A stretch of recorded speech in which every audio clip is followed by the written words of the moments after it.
Election ಯಾವುದೇ ಇರಲಿ, ಅದು ದೇಶದ್ದೇ ಆಗಿರಲಿ, ರಾಜ್ಯಗಳ ವಿಧಾನಸಭೆಯೇ ಆಗಿರಲಿ, ಸ್ಥಳೀಯ ಸಂಸ್ಥೆ ಚುನಾವಣೆಯೇ ಇರಲಿ, ಮುಸ್ಲಿಮರ 90%ಕ್ಕೂ ಹೆಚ್ಚು ಮತಗಳು ಬಿಜೆಪಿಗೆ ಬರುವುದಿಲ್ಲ.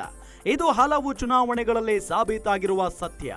ಮುಸ್ಲಿಂ ಸಮುದಾಯ ಬಿಜೆಪಿಯನ್ನ ಅಸ್ಪೃಶ್ಯರನ್ನಾಗಿಯೇ ಇಟ್ಟಿದೆ. ಸಬ್ಕಾ ಸಾಥ್ ಸಬ್ಕಾ ವಿಕಾಸ್ ಘೋಷಣೆ ಮುಸ್ಲಿಮರ ಮೇಲೆ ಯಾವುದೇ ಪರಿಣಾಮ ಬೀರುತ್ತಿಲ್ಲ.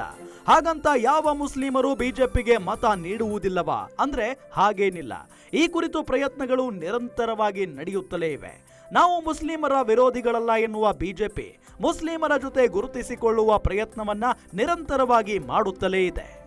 ಹಾಗೆ ನೋಡಿದ್ರೆ ಮೋದಿಗೆ Saudi Arabia, Bahrain, UAE, Iran ಸೇರಿದಂತೆ ಹಲವು ಮುಸ್ಲಿಂ ರಾಷ್ಟ್ರಗಳು ತಮ್ಮ ತಮ್ಮ ದೇಶದ ಅತ್ಯುನ್ನತ ನಾಗರಿಕ ಗೌರವ ಪುರಸ್ಕಾರ ನೀಡಿ ಗೌರವಿಸಿವೆ. ಆದರೆ ಭಾರತೀಯ ಮುಸ್ಲಿಮರು ಮಾತ್ರ ಬಿಜೆಪಿಯನ್ನ ದೂರವೇ ಇಟ್ಟಿದ್ದಾರೆ. ಹಾಗೆಂದು ಪ್ರಧಾನಿ ನರೇಂದ್ರ ಮೋದಿ ಮುಸ್ಲಿಮರನ್ನ ದೂರ ಏನೂ ಇಟ್ಟಿಲ್ಲ.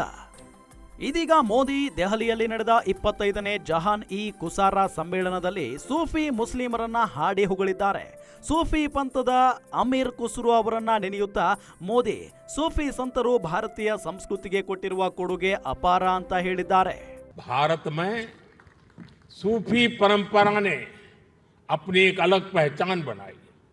सूफी संतों ने खुद को महज मस्जिदों या खानकाहों तक सीमित नहीं रखा. उन्होंने पवित्र कुरान के हर्फ पढ़े तो वेदों के स्वर भी सुने. उन्होंने अजान की सदा में भक्ति के गीतों की मिठास को जोड़ी.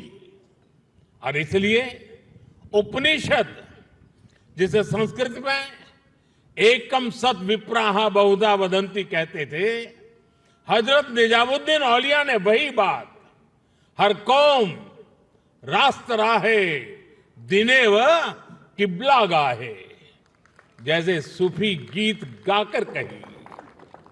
अलग अलग भाषा, शैली और शब्द, लेकिन ಸಂದೇಶ್ ವಹಿ. ಇದೇ ಸಮಾವೇಶದಲ್ಲಿ ಮಾತನಾಡಿದ ಬಿಜೆಪಿ ಅಲ್ಪಸಂಖ್ಯಾತ ಮೋರ್ಚಾ ಮುಖಂಡರು ಭಾರತೀಯ ಮುಸ್ಲಿಮರು ಇದನ್ನ ಅರ್ಥ ಮಾಡಿಕೊಳ್ಳಬೇಕು. ಧರ್ಮಾಂಧತೆಯಿಂದ ಯಾವುದೇ ಧರ್ಮ, ದೇಶದ ಬೆಳವಣಿಗೆ ಸಾಧ್ಯವಿಲ್ಲ. ಸೂಫಿ ಸಂತರು ಅಲ್ಲಾಹುವನಷ್ಟೇ ಅಲ್ಲ, ರಾಮ, ಕೃಷ್ಣ, ಏಸು ಕ್ರಿಸ್ತ, ಗುರು ನಾನಕ್ ಎಲ್ಲರನ್ನೂ ಆರಾಧಿಸುತ್ತಾರೆ. ಇದೇ ಭಾರತೀಯ ಧರ್ಮ ಅಂತ ಹೇಳಿದ್ದಾರೆ. ಸೂಫಿ ಮುಸ್ಲಿಮರು ದೇಶದ 22 ರಾಜ್ಯಗಳಲ್ಲಿದ್ದಾರೆ. ಗುಜರಾತ್ ಹಾಗೂ ಅಕ್ಕಪಕ್ಕ ಹೇಗೆ ಮುಸ್ಲಿಮರಲ್ಲಿ ಹಿಂದುಳಿದಿರುವ ಪಾಸ್ಮಾಂಡ ಮುಸ್ಲಿಮರು ಹೇಗೆ ಬಿಜೆಪಿಗೆ ಸಪೋರ್ಟ್ ಮಾಡುತ್ತಾರೋ ಹಾಗೆಯೇ ಸೂಫಿ ಸಂತರ ಮುಸ್ಲಿಮರು ಬಿಜೆಪಿಗೆ ಮತ ನೀಡುತ್ತಾರೆ ಎನ್ನುತ್ತಾರೆ ಬಿಜೆಪಿ ಮುಖಂಡರು. ಧರ್ಮಾಂಧತೆಯನ್ನ ಮೀರಿದ ರಾಜಕೀಯ ಮಾಡಬೇಕು ಎನ್ನುತ್ತಲೇ ಬಿಜೆಪಿ ರಾಜಕೀಯ ದಾಳವನ್ನ ಉರುಳಿಸುತ್ತಲೇ ಇದೆ. ಯಾವ ಚುನಾವಣೆಯಲ್ಲಿ ಇದು ಪ್ರಭಾವ ಬೀರುತ್ತದೋ ಹೇಳುವುದಕ್ಕೆ ಸಾಧ್ಯವಾಗುತ್ತಿಲ್ಲ. ಅಷ್ಟೇ, ಸೂಫಿ ಪಂಥ ಅನ್ನೋದು ಕೂಡ ಇಸ್ಲಾಂನಲ್ಲಿರುವ ಒಂದು ಪಂಥ. ಕರ್ನಾಟಕದ ಸಂತ ಶಿಶುನಾಳ ಶರೀಫರನ್ನ ಇದಕ್ಕೆ ಉದಾಹರಣೆಯಾಗಿ ಕೊಡಬಹುದು. ಸೂಫಿ ಎಂದರೆ ಉಣ್ಣೆಯ ಬಟ್ಟೆ ಧರಿಸುವವರು ಎಂದರ್ಥ.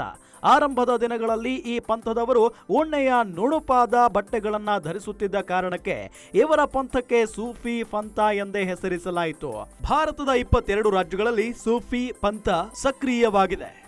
ಸೂಫಿ ಪಂಥದ ಮುಸ್ಲಿಮರು ಎಲ್ಲ ಧರ್ಮದ ದೇವರುಗಳನ್ನ ಆರಾಧಿಸುತ್ತಾರೆ. ಸಂಗೀತ, ಹಾಡು, ನೃತ್ಯಗಳ ಮೂಲಕ ಧರ್ಮ ಪ್ರಚಾರ ಮಾಡುತ್ತಾರೆ. ಆದರೆ ಇವರು ಎಲ್ಲಾ ದೇವರನ್ನು ಆರಾಧಿಸುವವರು ಅನ್ನೋದೇ ವಿಶೇಷ.